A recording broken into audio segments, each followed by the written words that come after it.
My wife pushed me into the ocean. 10 miles from shore. No life jacket. No warning. Just one cold look, and 20 years of marriage erased in a second. The water hit me hard. Cold. Final. When I came up, she was already turning the boat away. "Goodbye, William," she said. Then she smiled. And left me there to die. But before I continue, please take a moment to subscribe to the channel, like this video, and tell me in the comments where you're watching from today. Your support really helps this channel grow. What she didn't know, was that I wasn't going to die out there. My name is William Carter. I'm 58 years old. And I've spent most of my life building things that don't collapse. Structures. Businesses. Trust. The last one, was my mistake. 3 days before she tried to kill me, Megan asked me to go out on the boat. She said she wanted to talk. That alone should have warned me. Megan never wanted to talk. She wanted outcomes. Decisions. Control. And lately, she wanted something else. Someone else. I didn't have proof yet. But I had that feeling. The quiet one. Equals. The kind that doesn't shout. And the kind that comes back. The first time I knew something was wrong, was not on the boat. It was weeks before that. Small things. Quiet things. The kind most men ignore. Megan started taking calls outside. Not once. Not twice. Every time. She would step onto the balcony, close the door behind her, and lower her voice. At first, I told myself it was work. She had clients. Deadlines. That's what I wanted to believe. But work doesn't make you smile like that. Not that softly. Not like you're speaking to someone who matters. Then there were the messages. She never used to hide her phone. Never cared if I picked it up. Now. It was always face down. Always within reach. Always locked. One night, I walked into the kitchen without making a sound. She didn't hear me. She was texting. And she was smiling. Not the polite smile she used with me.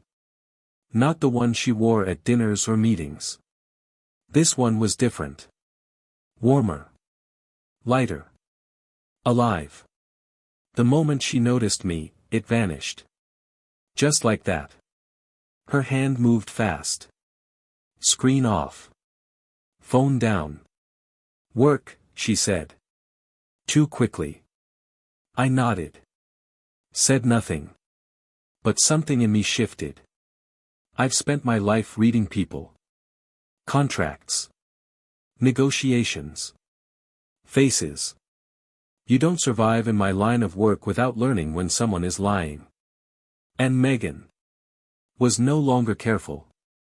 She thought she was. But she wasn't. A few days later, I found the first real crack. It was a receipt. Not hidden. Just forgotten. In the pocket of her jacket. A place she never uses. A small restaurant. Private. Expensive. Dinner for two. Wine. Dessert. Late evening. The night she told me she was working late. I didn't confront her. That's where most people make mistakes. They react. They accuse. They give the other person time to adjust. I don't do that. I observe. I wait. And I remember. So I said nothing. But I started paying attention. Her schedule became inconsistent. Late meetings that didn't exist before. Sudden errands. Unexplained hours. And always. That same calm expression when she came home. Too calm. No stress. No fatigue. Just quiet satisfaction. That was the detail that bothered me the most.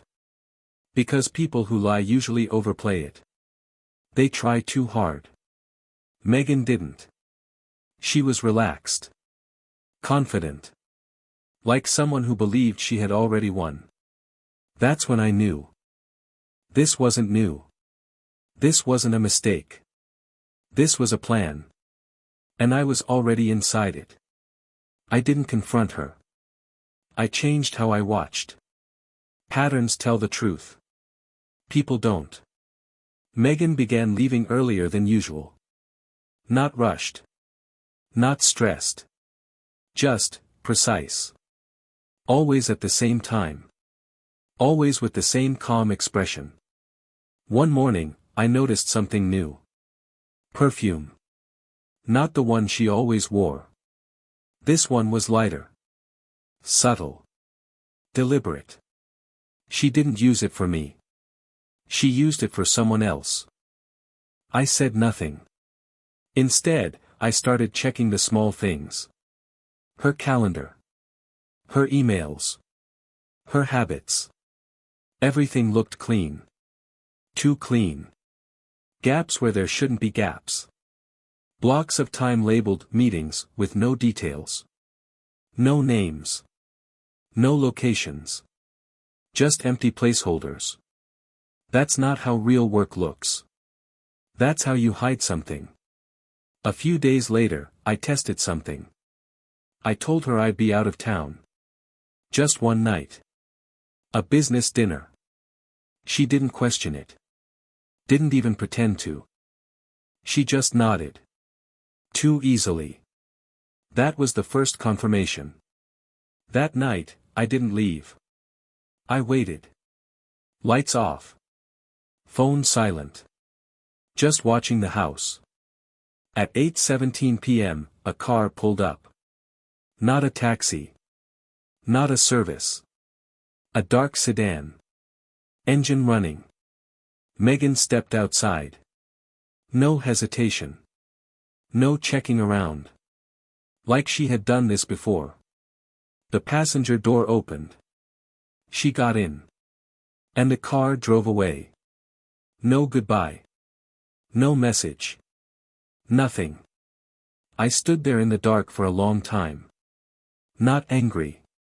Not yet. Just, certain. When she came back, it was past midnight. Same calm face. Same quiet movements.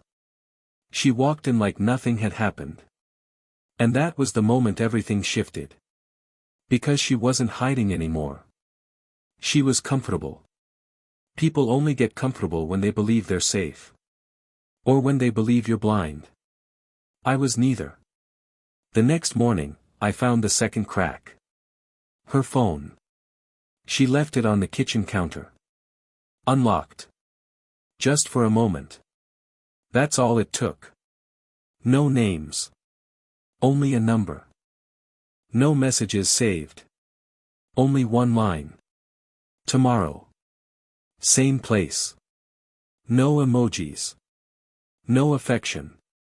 Just, certainty. This wasn't emotional. It was controlled. Planned. That bothered me more than anything. Affairs are messy. This wasn't. This was clean. Efficient. Like a business arrangement. Or something worse. I put the phone back exactly where it was. When she walked in, she didn't notice anything. She smiled. That same calm, distant smile. And poured herself coffee. Like everything was normal. But it wasn't. Not anymore. Because now I knew two things. She was lying. And she wasn't afraid of getting caught. That meant only one thing. She didn't think I would be a problem. Or, she had already found a way to remove me. I stopped guessing. I started confirming. The next day, I followed her. Not close. Not obvious. Distance keeps you invisible. She left at 6:10 p.m. Right on time. Same calm face. Same steady pace. No hesitation. I waited 30 seconds. Then I moved. Her car didn't go toward her office. It went the other way. Out of the city. That was the first clear break. Work doesn't take you there. Not at that hour. I stayed back. 2 cars between us. She drove like someone who knew exactly where she was going. No turns missed. No checking mirrors. That told me something else. This wasn't new. She had done this route many times. 15 minutes later, she turned into a private marina. Not public. Gated. Quiet. The kind of place you don't find by accident. I parked outside. And walked in. No one stopped me. Confidence opens doors. I kept my distance. Watched. She got out of the car. And he was already there. Leaning against a boat. Mid-40s. Clean. Controlled. The kind of man who doesn't rush. They didn't hug. That was the first detail that stood out. No emotion. No hesitation. Just familiarity. Like 2 people who had already crossed every line. They spoke for a minute. Low voices. Then they stepped onto the boat. Together. And disappeared into the cabin. I stood there, watching the water. Still. Silent. I've seen enough deals in my life to recognize one. This wasn't about feelings. This was about outcome. I left before they came back. There was nothing more to learn from watching. The next piece came later that night. Megan was in the shower. Her phone was on the nightstand. Locked. But I didn't need it. Her laptop was open. That was her mistake. People protect what they think matters. They forget the rest. I sat down. No hesitation. Her email was already logged in. I didn't search everything. Just keywords. Property. Transfer. Agreement. And then I saw it. A draft. Not sent. Not finished. But enough. Legal language. My name. Her name. And a third one. Daniel Mercer. The man at the marina. The document outlined a transfer. Not after death. During life. Power of control. Assets. Property. Everything. Signed by me. At least, that's what it required. But I never signed anything. Not yet. I read it twice. Then a third time. Slow. Careful. There was a clause buried inside. Small. Easy to miss. In case of unexpected loss or incapacity, control would pass directly to her. No delay. No challenge. Immediate. That's when the pieces finally aligned. The meetings. The secrecy. The precision. The boat. She didn't need me to agree. She just needed me gone. Permanently. I closed the laptop. Exactly how I found it. No trace. No change. When she came out of the shower, she looked at me and smiled. Soft. Calm. How was your day? She asked. I looked back at her. And for the first time, I saw her clearly. Not as my wife. Not as someone I trusted. But as someone who had already decided my fate. It was productive, I said. And I meant it. After that night, I stopped seeing Megan as my wife. I started seeing her as a timeline. Every word. Every look. Every silence. All of it meant something now. The next morning, she made coffee. Like always. Same routine. Same calm movements. She even asked if I slept well. I looked at her. really looked this time. And I realized something that hit harder than the ocean ever would. She wasn't pretending anymore. She didn't need to. In her mind, I was already gone. That's what made it different. This wasn't betrayal in anger. It wasn't a mistake. It was calculated. Cold. Finished. I was thinking, she said casually, placing the cup in front of me, maybe we should take the boat out this weekend. There it was. Not a suggestion. A step. Part of the plan. I didn't react. Didn't even pause. Yeah, I said. That sounds good. She smiled. And for a moment, there was relief in her eyes. Not happiness. Relief. Like a problem had just solved itself. That was the moment I understood everything. She wasn't worried about me. She was worried about timing. And now, the timing was perfect. Later that day, I made a call. Not to the police. Not yet. To someone who understands leverage. Her name is Laura Bennett. Attorney. And one of the few people I trust. I didn't tell her everything. Just enough. If something happens to me, I said, I need everything frozen. She didn't ask questions. She never does. That's not a casual sentence, William, she replied. I know. There was a pause. Then her voice changed. Sharper. Focused. What aren't you telling me? I'll explain soon, I said. Just be ready. She exhaled slowly. All right, she said. But whatever this is, don't wait too long. I won't. That was the first lie I told her. Because I already knew. I was going to let it happen. That evening, Megan was different. More attentive. More present. She made dinner. Opened a bottle of wine we had been saving. She even laughed. The way she used to. Years ago. Before everything became controlled. If someone saw us that night, they would have said we looked happy. Normal. Like a couple rebuilding something. But I knew better. This wasn't connection. This was closure. Her version of it. A clean ending. A quiet goodbye. And the worst part? She played it perfectly. No guilt. No hesitation. Just, calm execution. At one point, she reached across the table and touched my hand. Soft. Familiar. Like nothing had changed. I didn't pull away. I let her.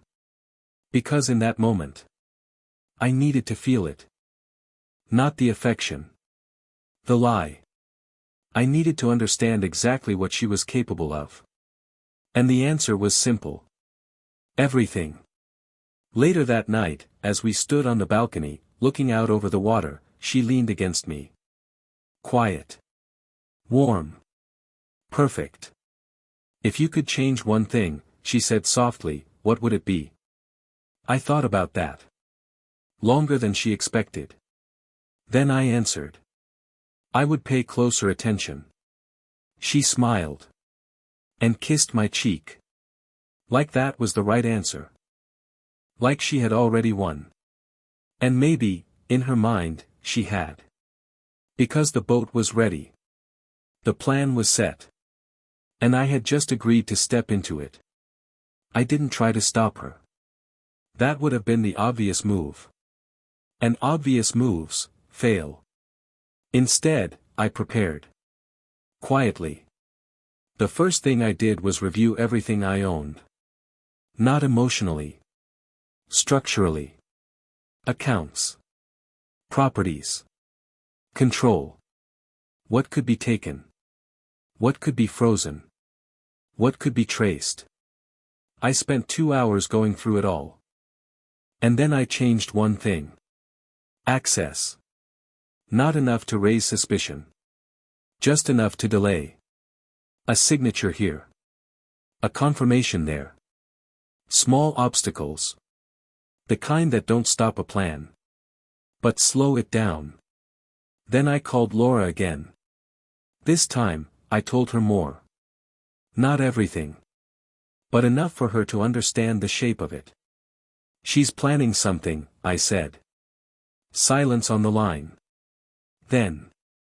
How serious? Serious enough that I won't be reachable for a while. That was all she needed. I'll prepare a hold, she said. No, I replied. Not yet. Another pause. You're letting this play out, she said. It wasn't a question. Yes. Her voice dropped. Then you better be right. I am. I ended the call. Next, I went to the marina. Alone. Early. Before anyone else arrived. The boat was exactly where it always was. Clean. Maintained. Predictable. That's what she was counting on. I stepped on board. Slow. Deliberate. Not to change anything. Just to understand it, again. Angles. Distance. Balance. Where someone would stand. Where someone would fall. I moved to the side. Looked down into the water. Still. Deep. 10 miles out, that becomes something else entirely. Not water. A solution. That's how she saw it. I checked the storage compartments. Routine. But I left something behind. Small. Hidden. Exactly where it needed to be. Then I stepped off the boat. And left everything else untouched. No signs. No disturbance. That was important. If she suspected anything, she would change the plan. And I needed her to follow it. Exactly. That afternoon, I made one more call. Not to Laura. To someone else. A man named Daniel Reed. Private investigator. Discreet. Reliable. He answered on the second ring. I need documentation, I said. Of what? A pattern. He didn't ask more. Just. How fast? Before the weekend. That's tight. I know. A pause. Then. I'll handle it. That's why I called him. No questions. Only results. By evening, everything was in place. Legally. Logically. The last part was personal. I went home. Megan was already there. Cooking. Like nothing had changed. Like nothing was about to happen. She looked at me. Smiled. Everything ready for tomorrow, she asked. Her voice was light. Almost excited. I nodded. Yes, I said. Everything is ready. That was the truth. Just not the way she thought. That night, I didn't sleep much. Not because I was afraid. Because I was focused. There's a point where emotion becomes useless. Where anger, pain, betrayal. All of it, gets in the way. This wasn't about how I felt. This was about execution. Clean. Precise. Controlled. The same way she planned it. Only better. Because unlike her. I wasn't guessing. I knew exactly what was coming. And I was going to let it happen. Every second of it. The morning was calm. Too calm. The kind of calm that hides intention. Megan moved through the house with quiet precision. Coffee. Bag. Keys. No rush. No hesitation. Like she had already rehearsed this. I watched her. Every movement. Every pause. Nothing wasted. That told me everything. This wasn't a risk to her. This was a conclusion. You ready? She asked. I nodded. We drove in silence. Not uncomfortable. Not tense. Just empty. When we reached the marina, Daniel was already there. Leaning against the same boat. The same calm posture. The same controlled presence. Megan didn't introduce us. She didn't need to. That alone confirmed it. This wasn't the first time. We stepped on board. I took my usual place. She took hers. Daniel stayed near the helm. No small talk. No explanations. Just movement. The engine started. And we left the dock. The city faded behind us. Buildings turned to lines. Then to nothing. Just water. Open. Endless. 10 miles doesn't feel like distance. Until you realize what it means. No help. No witnesses. No second chances. Megan stood beside me. Quiet. Watching the horizon. I always liked it out here, she said. Her voice soft. Almost reflective. I didn't answer. There was nothing to say. Daniel adjusted the course. Precise. Like he had done this before. The boat slowed. Just slightly. Not enough to notice. Unless you were paying attention. I was. The moment stretched. Silent. Heavy. Then Megan turned to me. And there it was. The look. Not anger. Not fear. Decision. You should have signed the papers, she said. Calm. Final. I met her eyes. Held them. No, I said. That was all. She didn't argue. Didn't react. She stepped closer. And for a second. It almost felt familiar. Like all the years between us were still real. Then she pushed me. Hard. Clean. Direct. Exactly where I expected. The impact came fast. Cold water. Shock. Silence. When I surfaced, the boat was already moving. Daniel didn't look back. Megan did. Just once. No regret. Only confirmation. Then she turned away. And they left. The sound of the engine faded. Just like before. Only this time. I was ready. I didn't panic. Didn't fight the water. I moved with it. Controlled. Measured. Exactly as planned. I reached into my pocket. Pulled out the device. Small. Waterproof. Active. One press. That was all it took. The signal went out. Time started. Now it wasn't about surviving. That part was already decided. Now it was about pressure. About letting them believe. Just long enough. That it had worked. That I was gone. Because the real damage doesn't happen in the water. It happens after. On land. In documents. In decisions made too early. And they were already making them. I could see it clearly. Megan stepping into the house.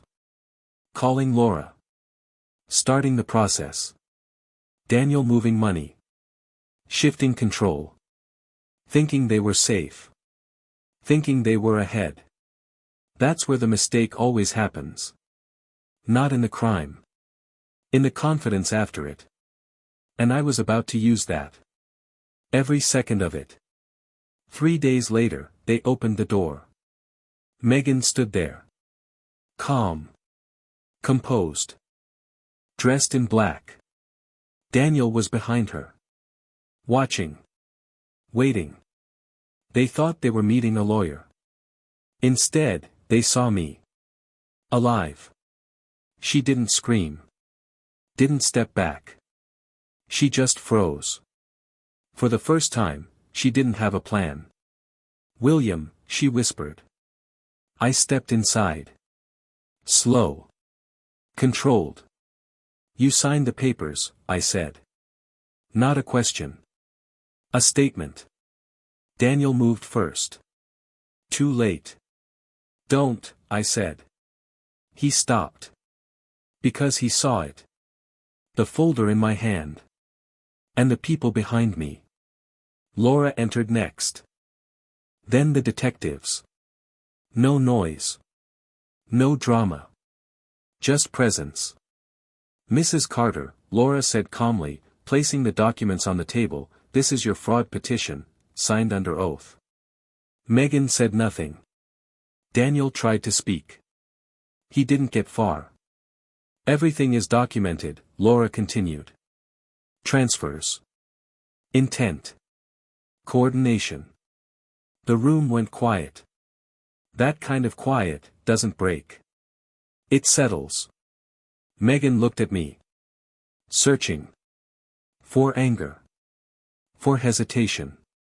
There was none. "You should have let it go," she said softly. I shook my head. "You should have stopped," I replied. The detective stepped forward. No resistance.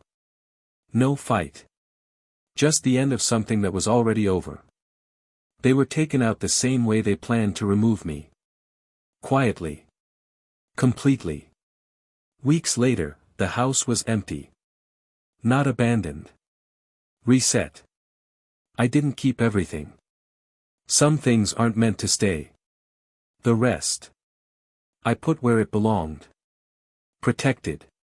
Untouchable. I sit on the balcony now. The same place where she used to take calls. The same place I first noticed something was wrong. The water is calm.